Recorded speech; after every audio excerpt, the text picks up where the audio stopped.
Good morning, everybody. Good morning, good morning. A few stragglers coming in and press this magic button, which apparently put me in presentation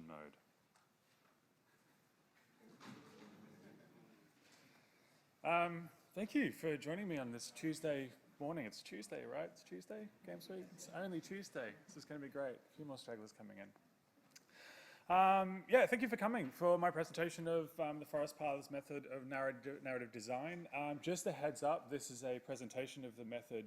I'm not going to be trying to teach it to you, I'm just going to be illustrating it for you. If you want to learn more about it, the link at the bottom will download the guide as it is. It's very ugly. I made it in Word. It's a beta. A graphic designer will look at it at some point. So if you want to learn a bit more about it, go there. I'm also doing a workshop at 2 o'clock today, which will also be using the method during that workshop.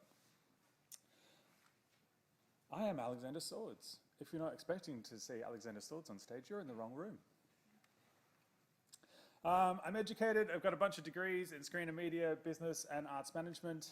I've worked on a bunch of games. My first game actually was Big Brother, Season 4, in the control room. Super weird, really strange. Can't believe it's coming back. I think they do need a narrative designer, though. Worked on a bunch of games in Berlin, including All Walls Must Fall. It's one of my favorite games that I've worked on. I worked on James Cameron's Untitled Avatar game for Massive. Worked with a bunch of Melbourne studios to consult, currently working on Totem Teller and Totally Legit on an Untitled project, and I've given a bunch of talks and workshops on narrative design as well as player care. Player care is very important to me, and I think both those things should always go together. And I've worked across the creative industries. I'm a content producer myself, a specialist in org development, creative development, and audience development. Worked with over a dozen major cultural organizations internationally, as well as developed into independent arts events myself. Quick shout out to Creative Victoria and the Creators Fund. I couldn't be standing here today talking to you in such a learned, educated way if I hadn't been a recipient of the Creators Fund. So they were announced in 2018 for 2019 projects. The fund is designed to give people time and space to really consolidate what they know about what they do, have the opportunity to experiment and take their stuff to the next level. Highly recommend anyone, especially freelancers, to take a look at this because it'll give you that time and space to really work out what you're good at, work out what you want to specialize at, and then come out of that with a whole new network and a whole new way of doing your business. So the research project itself was practical and experimental, so consolidating 20 years of narrative experience across a whole bunch of different mediums.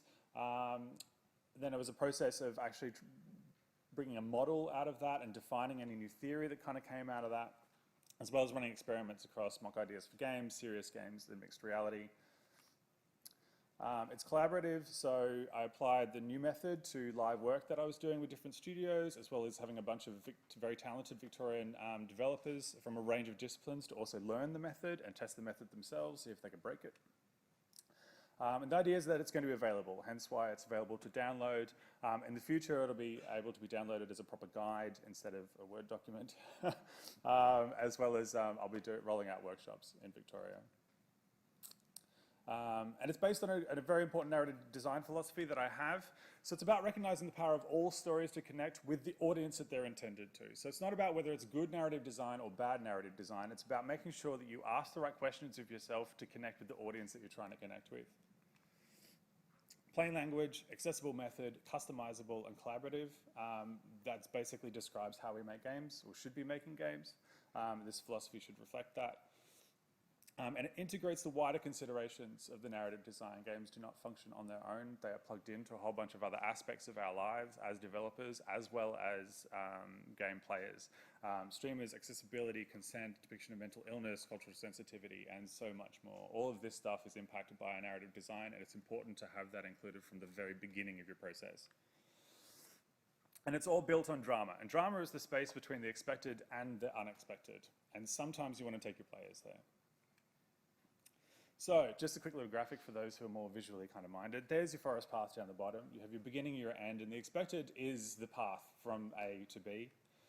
Then you have dramatic forces, which can either pull or push the player off the expected path into the unexpected kind of territory, which is where your drama is, and maybe unicorns. And drama is important because that's when you get the player to feel, it's when they start thinking and engaging with what you're trying to put across, any kind of creativity or ideas that you're trying to push, any themes that you're engaging with. And it's when choices actually mean something to the player. It's when you stick your finger in someone's brain and scratch an itch that they didn't even realize that they have. It's also about cohesive narrative design. Story drama on its own can be undersold and feel flat. So these are those moments where players might not even realize that something important in the story has kind of happened if there's not design to support or signal how important those story moments are. Same with design drama. If design's really flashy and it's doing something exciting, but the player doesn't know why this is going on, it can just feel like empty spectacle. So the method is supposed to make sure that those are brought together, they stay together through the entire process, through 50 iterations, 2 years of development, 30 different people working on the project. So we're going to have a quick overview of the method. Don't stress too much if you don't pick it all up on the way through, because I'll be doing deep dive on each of the different components and then doing a bunch of examples afterwards. But we start with the high concept formula. So this is establishing the absolute base level ground understanding of what's expected in your game. This is what players will hang on to going into their experience. It's probably what they understand before they even start playing the game. They definitely should understand it once they start playing a game. So you've got the player playing as a protagonist, as a variable, performs the activities in your game, to manage the resources in your game, to overcome the obstacles in your game, and achieve the goals. Super, super important. Each of those different aspects make up the game. If the player does not understand what those variables are and how they're working together, then they're going to have a tough time understanding what it is that they're trying to be doing in the game. You'll lose immersion. The most important relationship is the who and the why, and players will forgive a lot of the other stuff if they know who they are when they're playing your game and why they're doing what they're doing. So a lot of time when players get a bit confused or they lose engagement or you lose retention, it's because the player doesn't really understand either who they are or why they're doing what they're doing. The what, where, and how is the activities, the resources, and obstacles, and they speak to the pillars of your game as well as the loops in your game. And all of these things need to work together. They need to make sense with each other. It's okay if they don't make complete sense with each other, as long as you've asked your question, does this make sense? And if there is a no anywhere in there, that you've got a very good reason for that. So, you might have a player character as a panda, and you might have an activity as flying. Doesn't really make sense unless you've got a really cool idea, if you've decided that, flying is a USP for a panda game. And then we've got the narrative design matrix. This is a way of actually putting everything in your game into a grid so you can understand the relationship that every part of your game has with itself and each other. So on the left, you've got the narrative and design elements that you need to track, and these can be whatever is important to you for your game. So again, it's based on your pillars or your loops or what questions that you're trying to ask while you're developing your game, and then from left to right is over time. And then we make the high concept formula as a dramatic question. So now we're getting away from just understanding the basics of your game and understanding where your drama is and where you might want drama or not, as the case may be. So to do that, we add can to the front. The traditional dramatic question uses does. Does the protagonist achieve the goal? I've changed that to a can to acknowledge player agency. Can the player do it? Because this is the intended experience that we're designing. A player still might want to just go and sit in the corner and watch rainbows for half an hour. Nothing wrong with that. It's a player's game. And obviously a question on the end to make the question. But the powerful part of that is then the dramatic answers. So for those of you who've got a narrative background or a creative writing background, you'll understand that this is where we start carving out the dramatic arc. So the no's and the yeses there are the fortune of the player, how they're feeling, whether they can progress towards their goal, in which case a yes, or they feel like they can't progress to their goal, in which case it's a no. And if you want that really kind of gripping drama where the player does feel like they're going on a journey, then you need that backwards and forwards between the no's and the yeses. And that's our traditional reversal. If you understand what reversal has been understood to be in the past, the reversal is a reversal of fortune between the no's and the yeses and the yeses and the no's. I've expanded that to a wider understanding so that reversals can be applied right across the board to any narrative design elements. But we also have escalations, also have transformations, and then interventions, and I'll get into those a little bit further. But these are dramatic forces over time. This is when there's a setup and a payoff and a state in the beginning that's been changed to a state in the end, depending on which dramatic force is being applied. And that's what I was talking about before. These are the moments where players get pulled off the expected path and really start engaging with your content. It's really when you start scratching their brains. We also have dramatic forces between elements. So this is when two elements in the same sequence are working together, either in opposition to create drama and new meaning, or in synergy to create drama and new meaning. And then the whole thing fits together into a narrative design pattern, which lets you look at the dramatic forces of play across an entire game, as well as understanding what the high concept formula is. So that's what we're aiming for.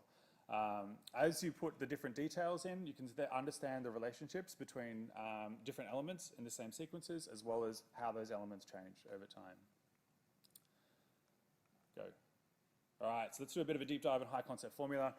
So it did start with the dramatic question that it just establishes character and goal. I felt like that wasn't good enough for games because there's so much more in games that we need to keep track of. It's also interactive, and so there's many more moving parts that the player can interact with.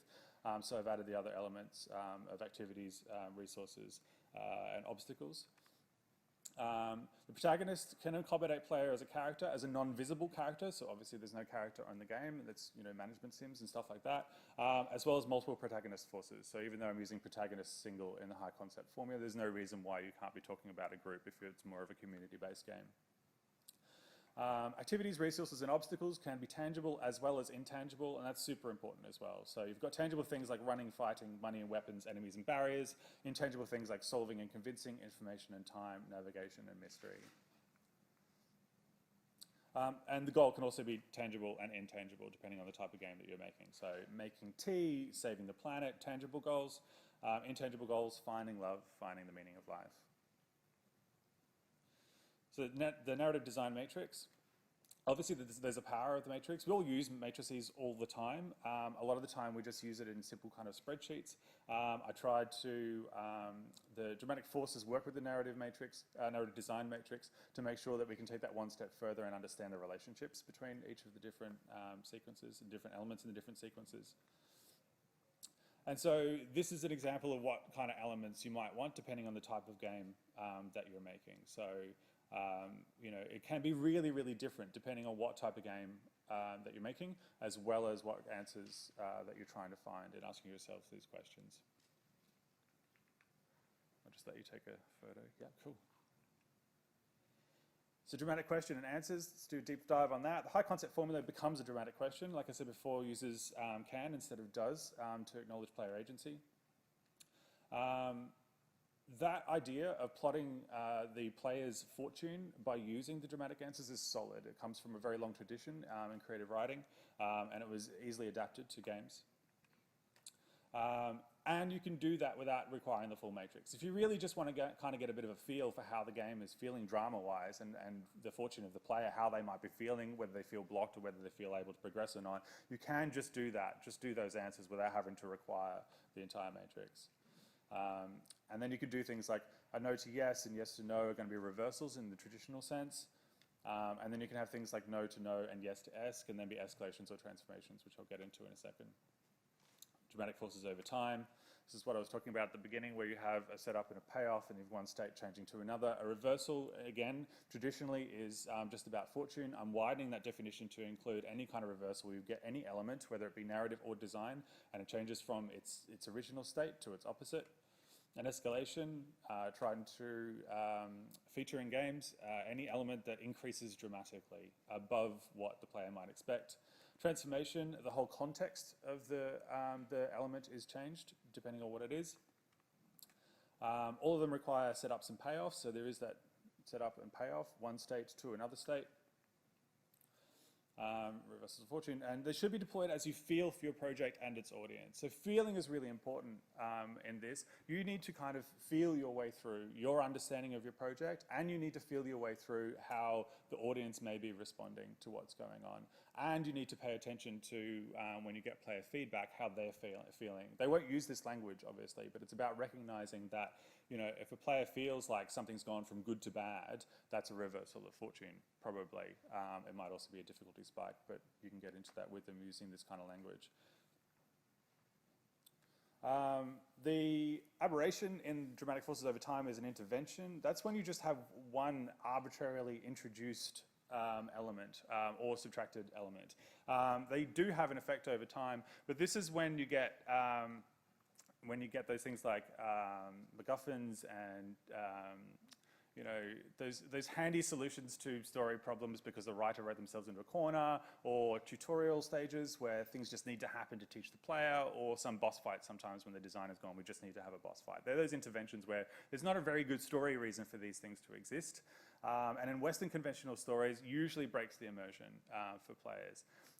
The exception to the exception is the aesthetic intervention. So the rest of the world has a really good understanding of something called an aesthetic intervention. And it's where you're able to set up some kind of story problem with a setup, but the payoff has almost nothing to do with whatever conflict or journey you've put the player on. It's about getting the audience to reach some kind of aesthetic state. So if you're talking about Japanese stories in particular, which is where I did most of my research on this, they talk about the ideal of beauty being a better outcome than any kind of conflict resolution. It's where a lot of Japanese stories will differ from Western storytelling. Lack of dramatic force over time is just progression. And this is also really important for a whole bunch of reasons, least of which it should just make sense as progression. The player should not have to work hard to understand what's happening as things progress. It's also an important place for the player to reflect and refresh, can act as punctuation for drama. And this is also when players learn things, and it's when they create memories. So obviously if you're trying to teach the player something, give them a bit of space by just progressing things as expected so they can take stock of what they've just come across and create memories. Particularly important too if you've thrown something really dramatic at them, like completely over the top, give them a chance to breathe and think about what they've just gone through. Dramatic forces between elements, so this is the elements in the one sequence. This is happening at the same time. You've got two elements working in opposition, so literally work against each other to heighten the experience, or they work with each other above what's expected. So the sum is greater than, the whole is greater than the sum of the parts kind of territory. And then again, the lack of dramatic forces between elements is just alignment. This is just when the player can expect things to make sense as they understand it. And again, should be deployed as they feel. This is something that you need to feel your way through. Does it feel like an opposition? Does it feel like two things clashing together to be dramatic? Or does it feel like two things working together to lift the whole entire experience up in synergy? Also include functional elements. They track the wider implications for narrative design.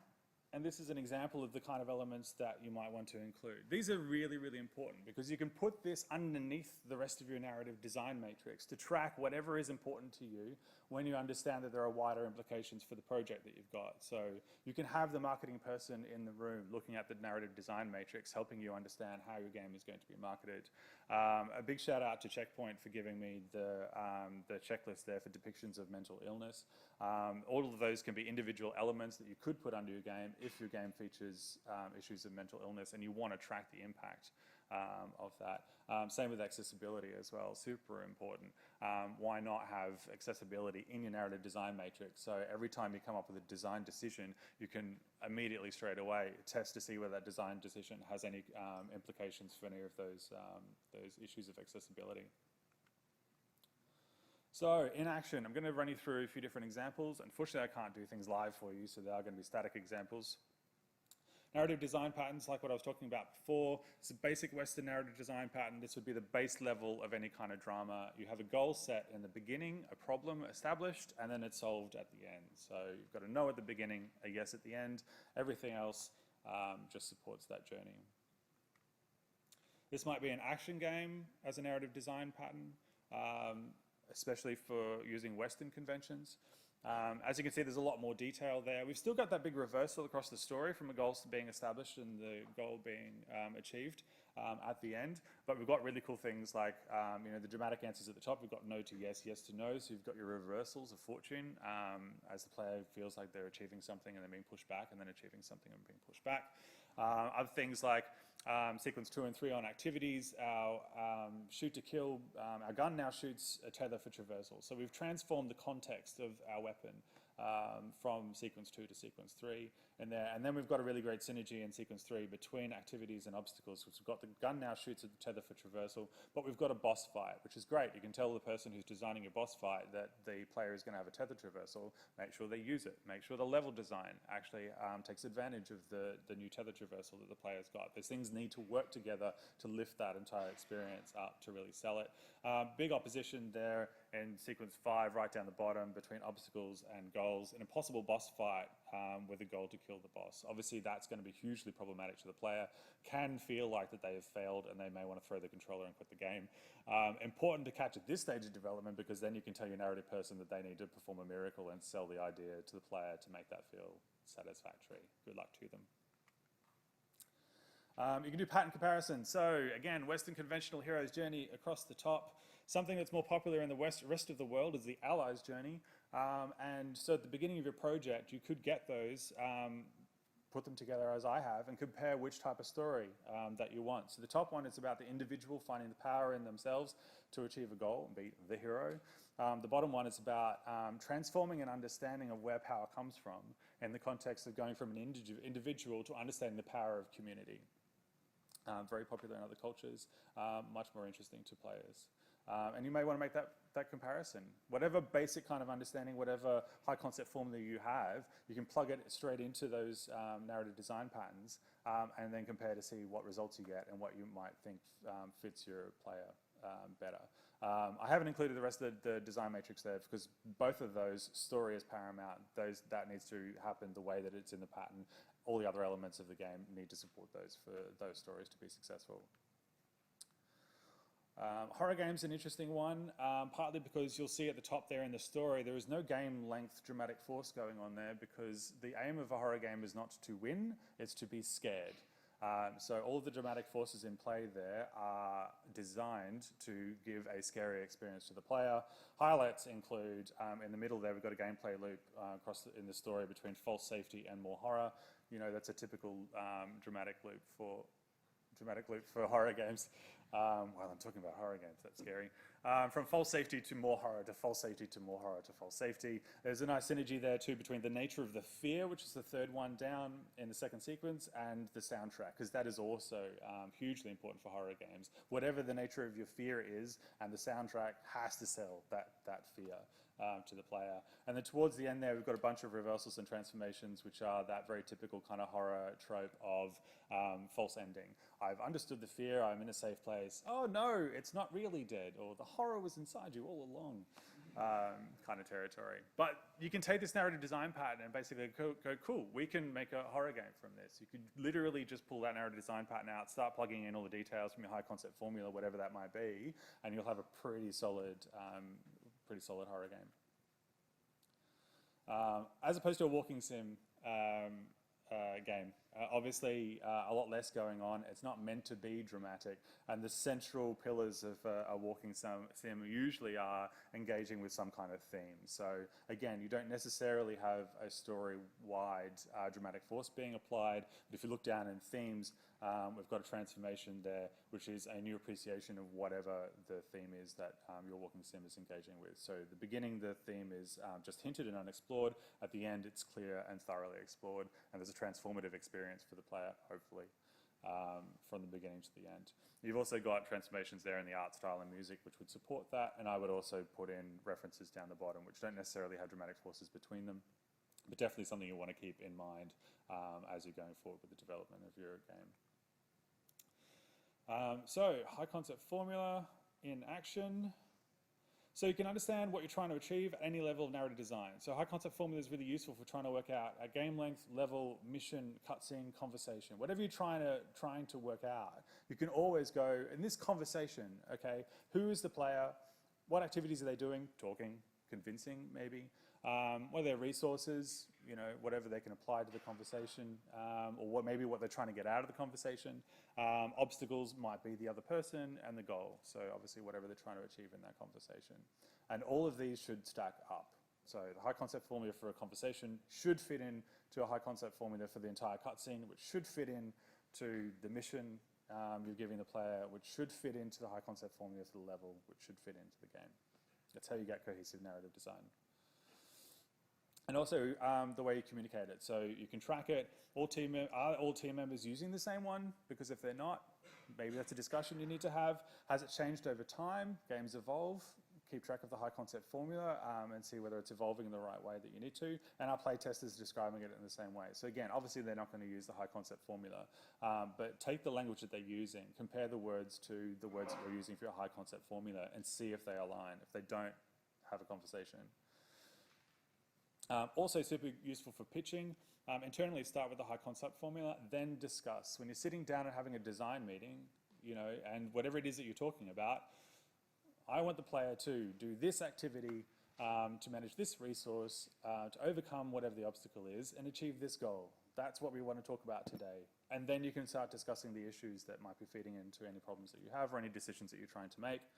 And externally as well, you just need to add the genre and the USP, and then you get a really kick-ass first draft pitch, because you've definitely guaranteed that you've got everything that you need to talk about in your game in 2 sentences. So high concept formula is the top, but at the bottom it becomes, you know, it's a whatever the genre or type of the game is, where the player as a character does the thing to manage the resources, to overcome the obstacles, and get the goals. And players are going to love it because insert whatever your USP here.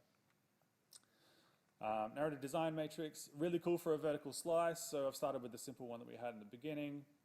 So we go, cool, we need to lock this vertical slice. Obviously these are expensive to do, and you want to try and preserve as much of that as possible. By putting it in a narrative design matrix straight away, you start to already understand the type of relationships that you need to consider when development continues.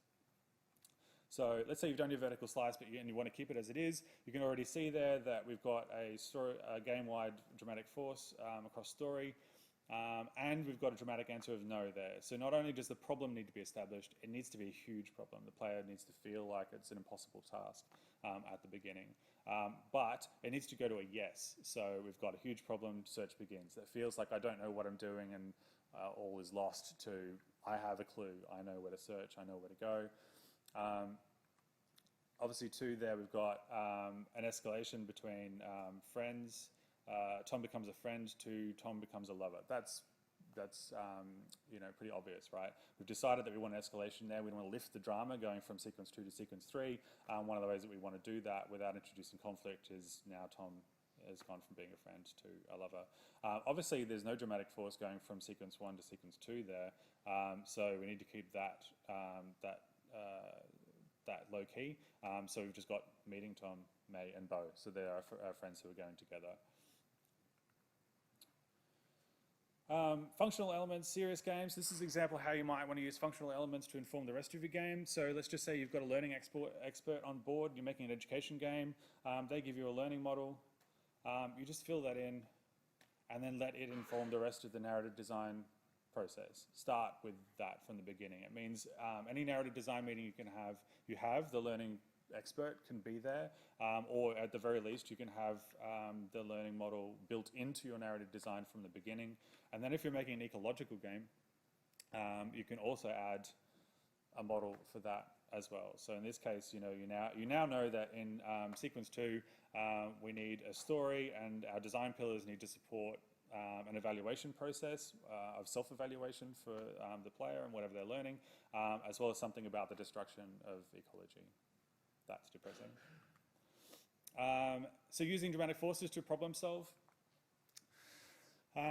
Creating meaningful choices, hugely important in games. Don't give people lots of choices if there's no actual dramatic forces being applied. This is when they feel like they're making choices for no reason.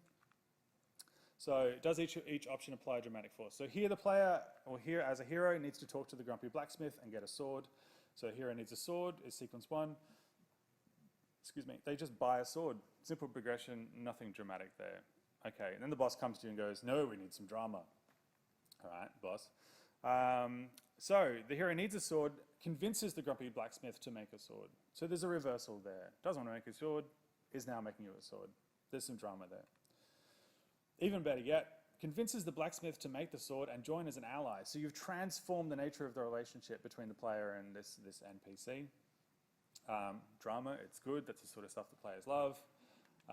Option 3, the blacksmith is insulted and attacks the hero. So it's an escalation because the hero needed a sword at the beginning of the conversation. The hero really needs a sword at the end of the conversation. So you've got an escalation there. Players are probably going to find that dramatic. You can play the what if game. So if you only have one point in your story and you've got a bit of writer's block and you're trying to move forward, you can just look at the first sequence that you have. In this case, it's a story element. 2 friends went exploring but got lost. Okay, what is a reversal of that? If they got lost, then a reversal would be they got found. Great, simple. Transformation. Okay, so two friends went exploring but got lost, and that's a transformation. So maybe they got lost on purpose. Maybe that's the revelation that comes out there, that they're actually running away from something. You're changing the context in which they got lost. Escalation, so two friends went exploring but got lost. They died. That's an escalation. That's pretty dramatic. I don't know. There's a bunch of ideas you can do there. But ask yourself this question. What does a reversal look like? Transformation, escalation after this sequence. 2-point testing. Obviously, you have two different sequences. They don't necessarily need to be next to each other. They can be further apart, but you can start examining the dramatic forces going on. So we've been instructed to get a transformational moment from a walking simulator. So in the story, we've got two friends who went exploring but got lost. They're so relieved to escape that they kiss. Aww. Setting for the first sequence is a disused mine, and the reference there is a claustrophobic nightmare. That all makes sense together. The setting on the second sequence is cave exit on cliffside with vista, and the reference is a single red balloon over forest while hiking. Great, there's a lot of dramatic forces going on here to really deliver this really poignant moment. We've got a reversal there on the setting between closed and enclosed to open and wide, transformation from underground to outside, and the references as well is a good transformation from ideas around confinement to being carefree and above it all. And then the boss comes in and goes, actually, no, we're going to move that. So now they're just stuck on this side of a cliff. Get rid of the drama. Okay, you need to start changing either the first sequence or the second sequence to get rid of those dramatic forces. So if it's a disused mine and you want to get rid of that reversal and transformation, but they're still outside stuck on a cliff, okay, it has to be nighttime, because then it's still dark and they still can't see and they're still oppressive and so on and so forth. Nothing's really changed from the disused mine kind of setting. Same with the reference. Single red balloon over forest has to go. Okay, you're probably just going to keep the same reference as claustrophobic nightmares. You might just bring the forest thing close to make it claustrophobic or something, and you've taken out that transformation. So now you've taken the drama out of that situation. Also about feeling the moment, this is the synergies and the oppositions. In a horror game, you might want synergy between sound and level design. In action, opposition between intense action and slow motion. First-person shooter, opposition between best weapons and baddest badasses. Thank you, Borderlands. Free-to-play, a synergy between story and rewards, super, super key. If you're making a free-to-play game and you don't have synergy between story and rewards, stop what you're doing now. All right, analysis. Do we have time? Oh, I've got time. Excellent. Florence. I love this game. It's important to talk to as an example of a game length analysis or 2-point check between dramatic forces. So you've got the high concept formula there. The player as Florence solve puzzles that represent relationship development to gain experience and understanding, overcome self-doubt and inexperience, and achieve growth and happiness. And part of the reason why already people feel so strongly for this game is a lot of those things are intangible. And the intangibles are what its work in the dramatic question there and for the high concept formula. Obviously, at the beginning of the game, Florence wants to be happy. At the end of the game, Florence has grown and is happy. The dramatic answer's there, so no, obviously, she can't be happy at the beginning for a whole bunch of different reasons established in the game. By the end, yes, great. Simple reversal, right? She went from not being happy to finding happiness, so simple reversal. Also, though, there's an escalation there because there's only a certain potential happiness that she could reach in the beginning of that game with her life as it is. By the end of it, though, because she's grown as a person, she's reached another level of happiness that she wouldn't have otherwise been able to get. So there's an escalation there. And the kicker, and the reason why people really love this game is also because there is that transformation. She's had a valuable relationship and she's gained a new perspective. So the context of her entire life changes from the beginning of that story to the end, and that's what facilitates the happiness. So usually a lot of really successful games, especially successful games with really good stories, have dramatic forces that apply across the whole game, and usually all three are at play. Part of the reason why it works well, in particular with Western audiences, is because it has that reversal that's very recognizable, very easy to identify, that a lot of Western audiences will hang their hat on when they're understanding a story, but it's got the escalation and it's got the transformation to back that up, which is why it doesn't feel hollow. It's why it feels true.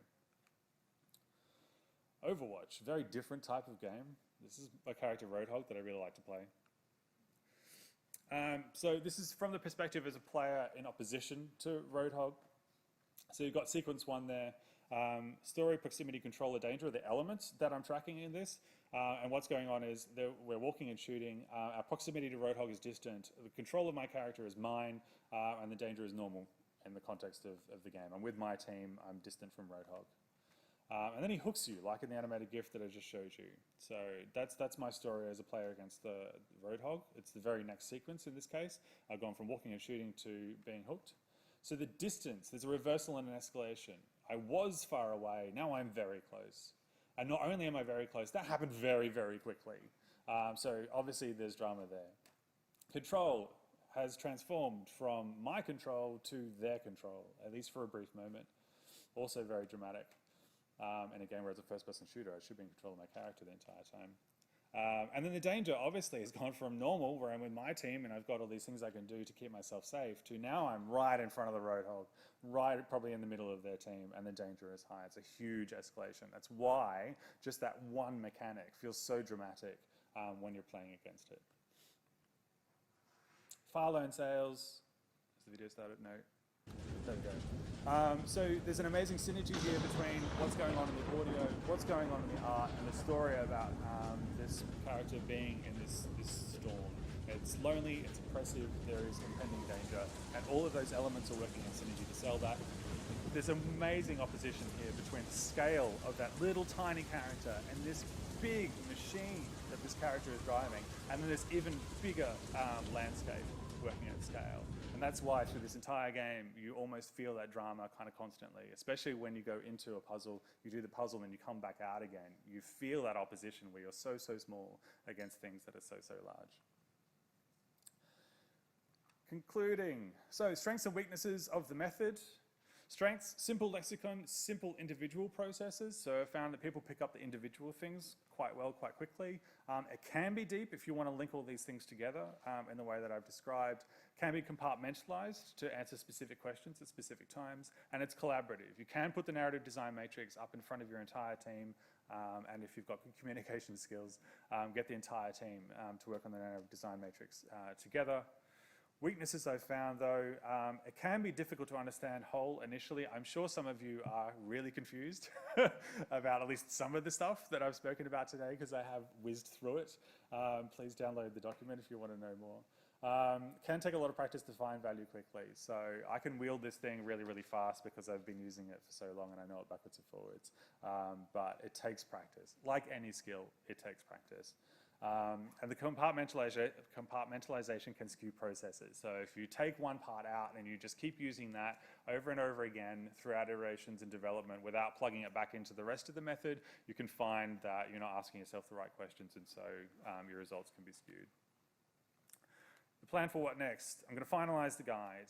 I am looking at developing an application which will stand alone to solve narrative design problems as well as feed that information into an engine. I'm going to run a series of workshops. So far, I've got plans for Melbourne and New Zealand. And thank you. There's my details. If you want to contact me, please do if you have any kind of questions. Again, the bit.ly link will take you to the document that I did in Word. Please don't judge. That's why they're graphic designers. And use the hashtag ForestPaths if you're going to be talking about it on Twitter. And then there's the link also to the Creators Fund at the bottom. It's an important fund. I wouldn't be able to do what I have been doing as well as I've been doing if I hadn't had the time and space and budget to develop what I presented to you today. Any questions?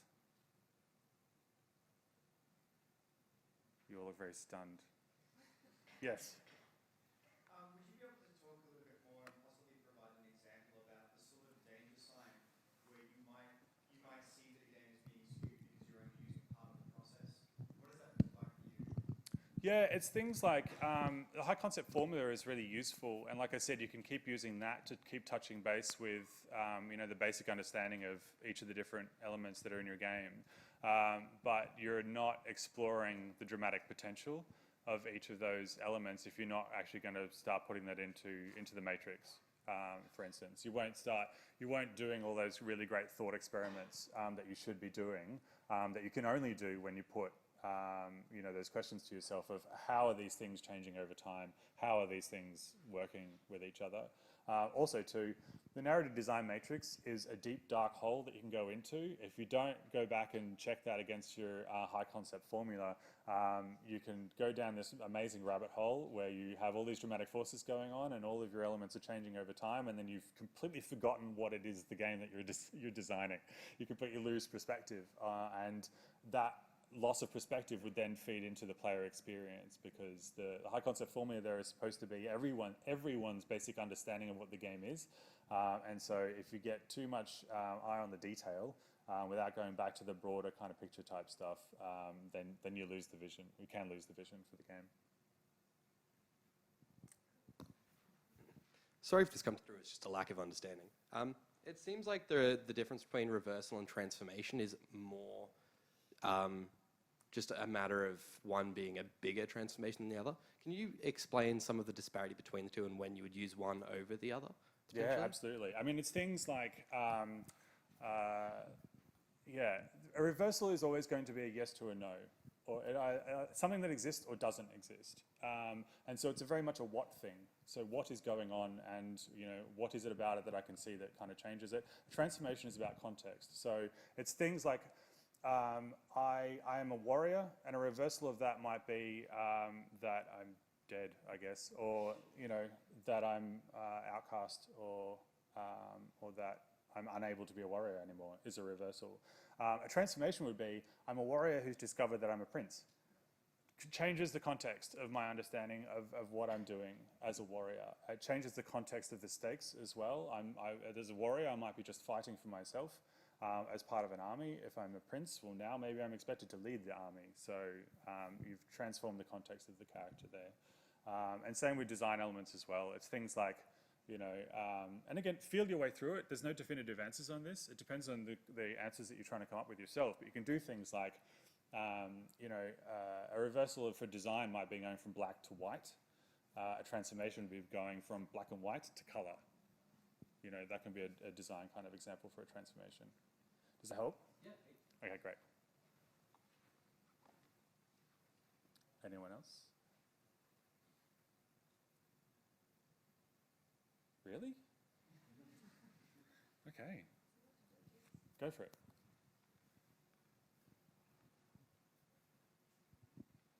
Hi, great talk. I was wondering whether you've looked into the narratology of comedy games as rather to drama games or horror games, and whether that's different to the narrative structure you presented today.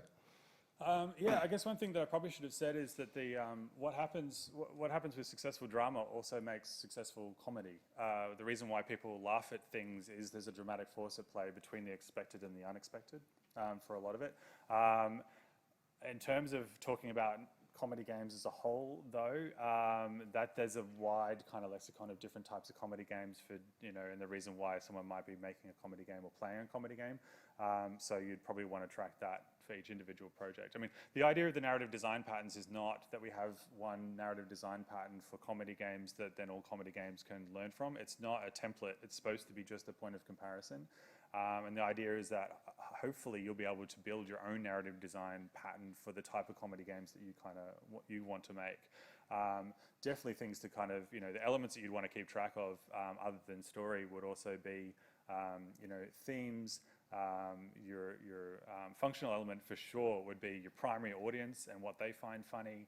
Also too, you'd probably want to track references as well for your comedy game as well. Other than that, it depends on what type of game it is and what you're aiming for. Thank you. Go. Do you have any kind of general rules about when you would use opposition and synergy?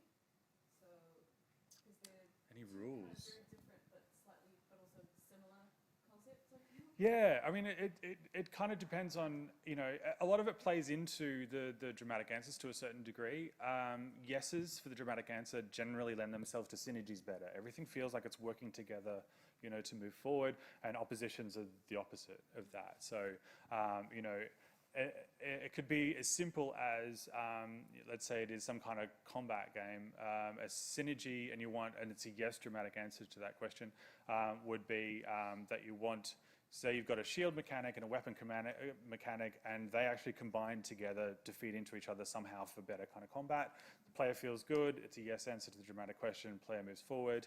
The opposition that I mentioned earlier might be that you do have a really big massive weapon that feels really powerful, but then you come up against a boss which has, you know, a shield or something that opposes that. But it's also things, you could also go style-wise. So, you know, you can have, you know, let's say, a scene where you've got kids playing in a playground, and then you've got this nice, happy, beautiful music over the top. Okay, cool. There's a synergy there. There's really beautiful moment that we're trying to create with each other. If you want to do an opposition, though, the music is sad and forlorn and maybe a single instrument. Okay, there's an opposition there. You've got happiness and sadness. There's a whole extra kind of drama and context that we understand from that. In that particular instance, it would be either we're looking at a memory or someone's going to die. Maybe. And go for it. Are there some common pitfalls when you've laid out a narrative design matrix and there's a whole heap of dramatic forces that when you look at it in combination you go, oh, that's not going to work quite well? Yeah, I mean, part of it is you can kind of lose perspective on what feels dramatic. The idea of these dramatic forces is that they're supposed to be above what is expected. So a lot of pitfalls that people kind of fall into is they start putting escalations everywhere because in games things escalate. If they escalate as expected, that's just progression. That's just exactly what the player is expecting to happen in the context of the type of game and the genre that they're playing. So if you do have an escalation in there, it needs to be next level. It needs to go above and beyond what's going on. And that kind of applies to all of the dramatic forces. You know, you can have a yes to no in your dramatic answers. That doesn't necessarily mean there's going to be a reversal, because whatever the journey from no to yes might not be that dramatic, or you may not want it to be that dramatic. The other pitfalls is that people just want dramatic forces everywhere because they think that that makes a good game. And the lesson to be learnt there is actually sometimes you need to take the drama out of it, because if you've just got reversal, reversal, reversal, reversal, then that's actually what becomes what's expected. And so it's not dramatic anymore. It's exactly what the player is expecting. So it's important to really make sure that if you're using these dramatic forces and you're plotting them in your narrative design matrix, that you understand how important it is for that particular time to be dramatic in the way that it is in the context that you're doing it. And that you're not just establishing a new status quo and undermining the drama you've already established.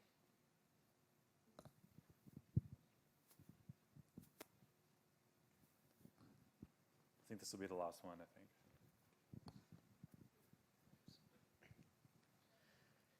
Do you find that the number of dramatic forces throughout a game is more closely tied to the length of game that you expect the player to be playing that for, or more closely tied to the shape of the game and the story that you're trying to tell? It's definitely the shape.